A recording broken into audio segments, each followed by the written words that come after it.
अस्सलाम वालेकुम। अच्छा ये देखें बच्चे की टोपी, ठीक है। ये सारा छांटी हुआ हुआ माल है और ये सब जो है ना 300 पीस का पैकेट बना हुआ है, ठीक है। तो इसके एक दो पैकेट मैं आपको दिखाता हूँ, बोरे बने हुए हैं ये देख लें।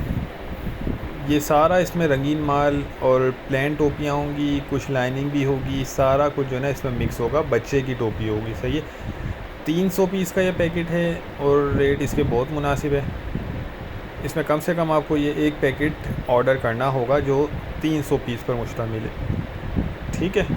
बाकी लंडे वाला होता है, वैसे ये साफ़ सुथरा होगा क्योंकि ये छांटी किया हुआ, ये देख लें बच्चा टोपी। तो थोड़ी बहुत फिर भी आपको इसमें गुंजाइश रखनी होगी, बहुत ही मुनासिब रेट पे आपको मिलेगा, 20 रुपये पर पीस के हिसाब से। तो 300 पीस का समझ लें 6000 रुपये में आपको ये एक पैकेट मिल जाएगा। आगे इसका सीज़न है, तो जो भाई अपना काम करना चाहते हैं तो उनके लिए जो है ना ये बेहतरीन मौका है। देख लें आप, 6000 रुपये में आपको ये मिल जाएगा बच्चों की टोपी का 300 पीस का पैकेट, ठीक है। ऑर्डर करने का तरीका ये कि स्क्रीन पर नंबर चल रहा है, आप व्हाट्सएप पर कांटेक्ट करके हमें अपना ऑर्डर बुक करवा सकते हैं। उम्मीद करता हूँ वीडियो आपको पसंद आई होगी। नेक्स्ट वीडियो तक के लिए इजाज़त दीजिए। अल्लाह हाफिज़।